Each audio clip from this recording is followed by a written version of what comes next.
Baik, bertemu kembali dalam Apa Khabar Malaysia. Baik, Chat, kalau kita membeli sebuah kenderaan, benda pertama sebelum dapat kunci, apa yang kita kena beli? Saya akan fikirkan untuk dapatkan insurans. Kenapa? Dan juga cukai jalan. Untuk, orang kata insurans ni satu security untuk kita sebagai pemandu ataupun pemilik kenderaan sendirilah. Untuk kita, orang kata melindungi apa sahaja sebarang kemungkinan yang berlaku kepada kenderaan kita. Betul. Dan juga diri kita sendiri. Dah bercakap pasal insurans dan juga cukai kereta. Itu tajuk yang akan kita bincangkan pada hari ini. Dan hari ini kita ada dua orang tetamu. Di sebelah kanan saya iaitu Puan Nur Syuhaidah Abdul Syukur selaku Biro Wanita dan Latihan Persatuan Wakil Takaful Am Muslim. Apa khabar Puan? Khabar baik, alhamdulillah. Baik, di sebelah hujung sana pula Puan Layyinah Abdul Muttalib, juga Biro Wanita dan Latihan, juga dari persatuan yang sama, Persatuan Wakil Takaful Am Muslim Perwatam. Apa khabar Puan Lai? Baik, terima kasih. Baik. Silakan. Kita bagi saya ingat Izu nak intro saya juga. Saya dah jawab tadi kan. Saya sebagai tetamu. Okey Puan, pertama kali saya dengar Perwatam. Mungkin Puan boleh jelaskan apa itu Perwatam dan fungsi-fungsinya kepada kita sendiri. Baik, terima kasih kami ucapkan kepada pihak Apa Khabar Malaysia kerana menjemput pihak Perwatam pada hari ini. Jadi untuk pengetahuan Cik Lee dan juga Izu dan juga penonton di sana, Perwatam ini adalah singkatan kepada Persatuan Wakil Takaful Am Muslim.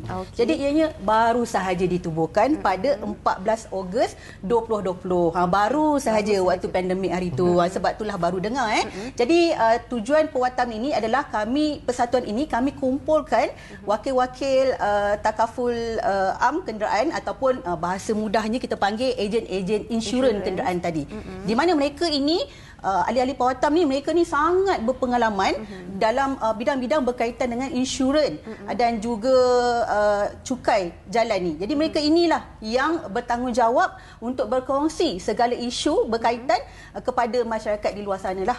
Dan peranan mereka ini juga adalah untuk mendidik dan juga menggalakkan orang ramai supaya menggalakkan untuk memperbaharui insurans kenderaan dengan panel insurans yang patuh syariah ataupun kita kenali sebagai takaful. Itu dia Perwatam tu. Bila dengar intro pasal Perwatam ni, saya dengar macam aura-aura berkempen sebab baru ni. Dia punya semangat dia macam. Ya, betul. Tapi ni insurans. Baik. Puan Syuhaidah, mungkin kita nak tahu juga dalam Perwatam itu sendiri, apakah agensi-agensi takaful yang dikumpulkan di bawah satu payung Perwatam ni? Baik, untuk dalam Perwatam ni, boleh mungkin Laina boleh. Kita ada 4 syarikat takaful di Malaysia ni lah. Yang pertama, kita tak perlu sebut lah. Kita ada 4 syarikat takaful. 4 lah di bawah Perwatam tu. Alright, semua ahli kita kumpulkan dalam satu persatuan ni supaya kita boleh educate orang ramai. Bukan sekadar renew sahaja. Maknanya kita ada 4 syarikat takaful yang berada di bawah Perwatam ni. Okey, menyentuh tentang insurans dan juga takaful ni dan juga cukai jalan. Tadi Izu ada tanya saya, bila saya beli sebuah kereta ataupun dapatkan kereta baru, apa perkara pertama yang saya fikirkan? Saya akan dapatkan insurans. Kenapa kita kena dapatkan insurans untuk kenderaan kita, Puan? Betul tu Cik Lee. Okey, saya tak nafikan pemikiran dan juga pemahaman rakyat Malaysia, termasuk saya dulu. Suatu ketika dahulu saya renew insurans ni semata-mata nak dapatkan sekeping cukai jalan ataupun bahasa mudahnya kita panggil road tax. Mungkin ada yang tak faham lah cukai jalan road tax. Jadi itu tak salah, itu pemikiran yang betul. Tapi pemikiran tu tidak tepat.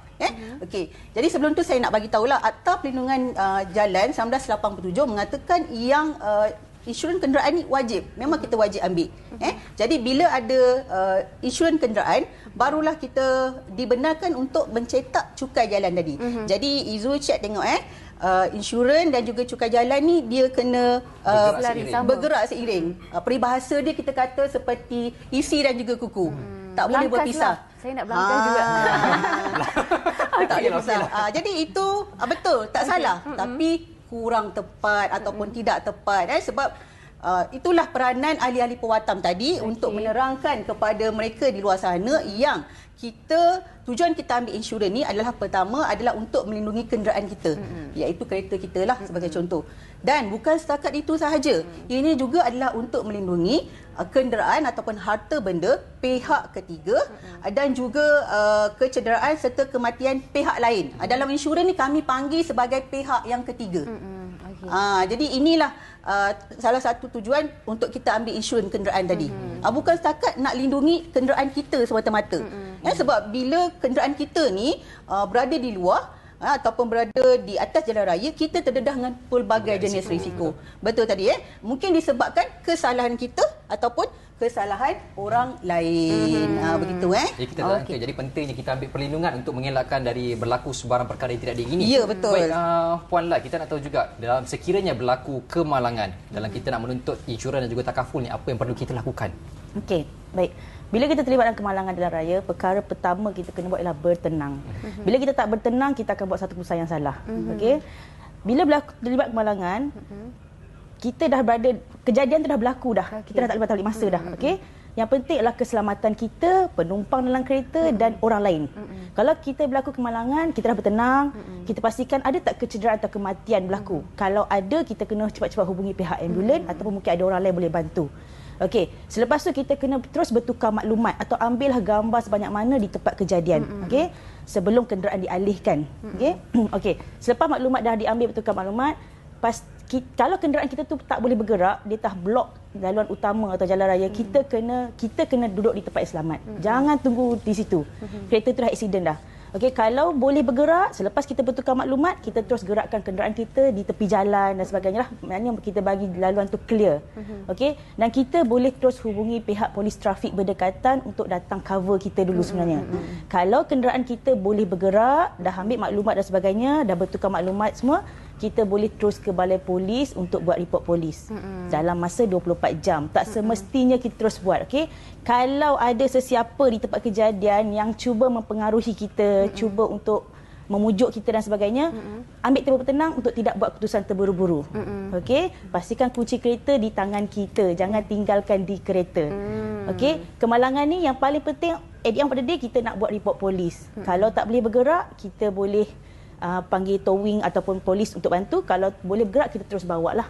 Jangan terima apa-apa offer daripada mana-mana pihak dahulu. Kalau barang-barang yang berada di dalam kenderaan semasa kemalangan, macam mana pula? Adakah itu termasuk dalam insurans yang di-cover ataupun tak termasuk?